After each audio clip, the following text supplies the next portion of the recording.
Acknowledgement of country. I'd like to begin by acknowledging the traditional owners of the land on which we meet today.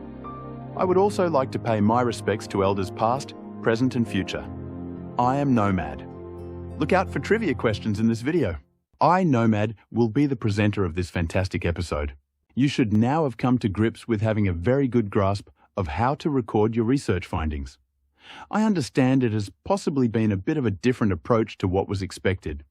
However, going back to the real basics, you should have gained a strong knowledge on how to build good foundations. The basic instructions we provided should enable you to ensure your research is fully sourced and documented. This has been our main aim. When you venture online, you will come across many trees that have no documented sources and nothing or very little cited. As we briefly mentioned in the last episode, we will be using RootsMagic 11 to record our research findings. Please note, we will not be providing instructions on how to use or set up RootsMagic 11. Also, understand that this is our choice of software. We do not endorse the product. We have not received any payment from this company. We have been using RootsMagic for many years. It gives us what we need, and that's what's important. You need to make your own choices. We have the software installed on our own computer. We are in charge. See episode 8 on databases. Okay, with this out of the way, let's get down to the business of recording our research to date. If you have been following our instructions, you would have your completed research logs to use as your starting point. From your research logs, most of the details will be used to add to the database. Your certificates are your go-to place in case information needs to be further verified. These certificates will also provide any additional data if it's needed. We will be entering details, one person at a time, as per our research logs.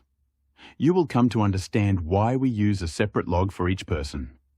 Once you have completed the details of your first log, which is dedicated to you, you will see how easy it becomes to enter your research. In saying that, let's go.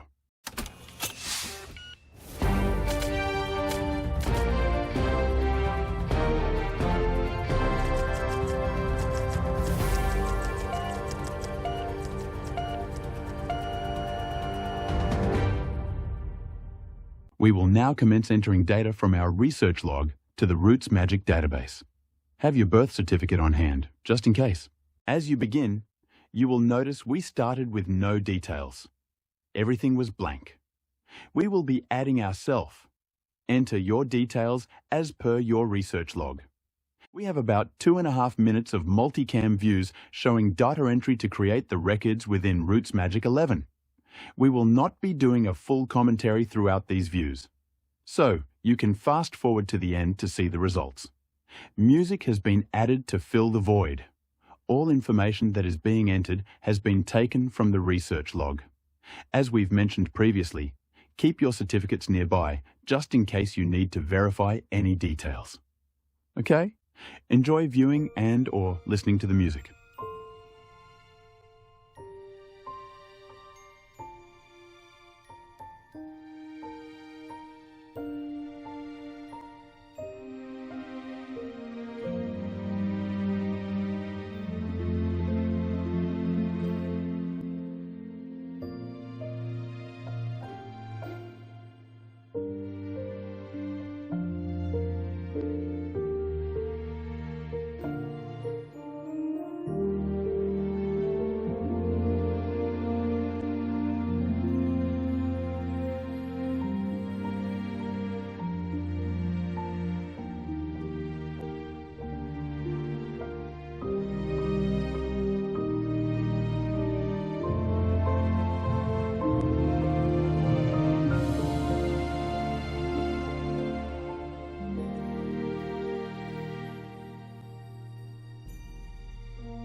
If you have watched the entire data entry process, you would have seen the basic details of the person entered.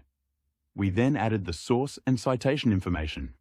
After adding all these details, we added our father and mother who were previously entered on our research log. Remember, these details originally came from our source document, our birth certificate. The next step is to go to your father's research log and add all his details to your database. At this point, we will only be adding his birth information. Now, you can add his parents. A word of caution here.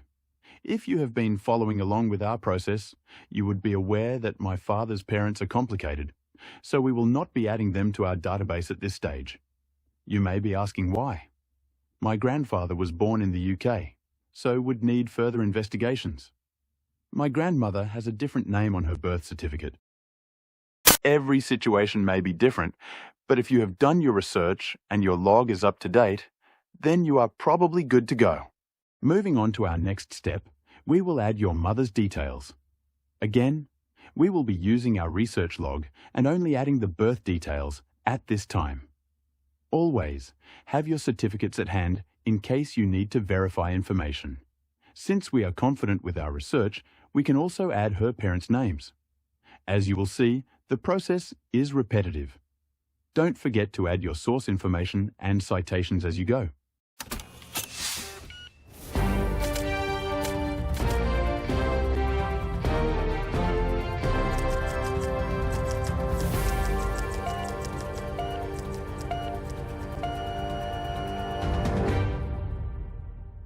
We can update our grandparents' information to our database.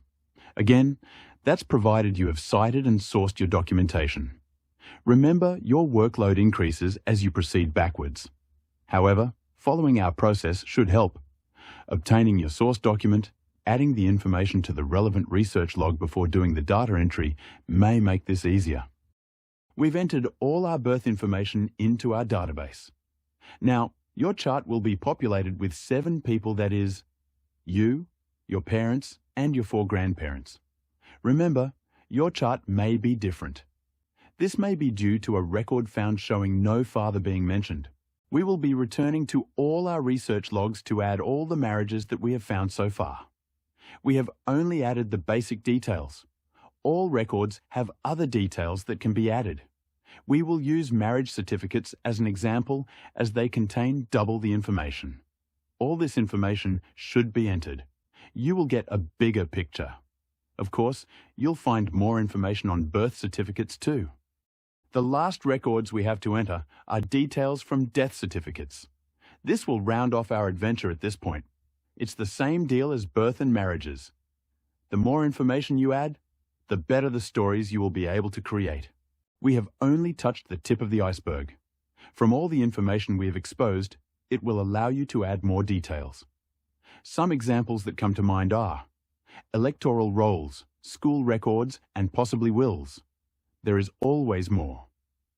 Just remember, whatever you find, add the details to your research log before adding them to your database. The research log is like your roadmap. It's your reflection tool, your go-to place to see where you are at any particular point in time.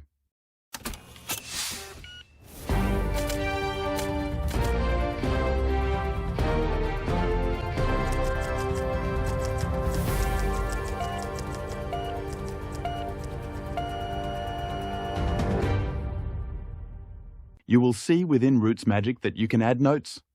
You can add research notes as well. Tasks can also be added. Then there are all the reports. We will produce a pedigree chart so you can see how it mirrors your handwritten chart. So this is it for the bigger picture. Well, not really.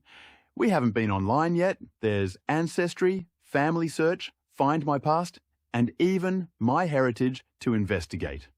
All these online websites have vast numbers of record collections. Go online and explore. Just remember about rabbit holes. Before we end out this episode, some of you may have your great-grandparents and even your great-great-grandparents born in the Australian colonies. If you do, follow our instructions to add their details to your research logs and then into your database. Eventually, you will find that your ancestors were immigrants to this country. Now to next time, we will be looking at immigration records using shipping information. We had briefly touched on these when we were looking at the available Australian records. We will delve a little deeper, especially with the Queensland records. The reason for using these records is because all our ancestors arrived in Queensland. See you in 2 weeks. Have fun. Remember, it's not a race.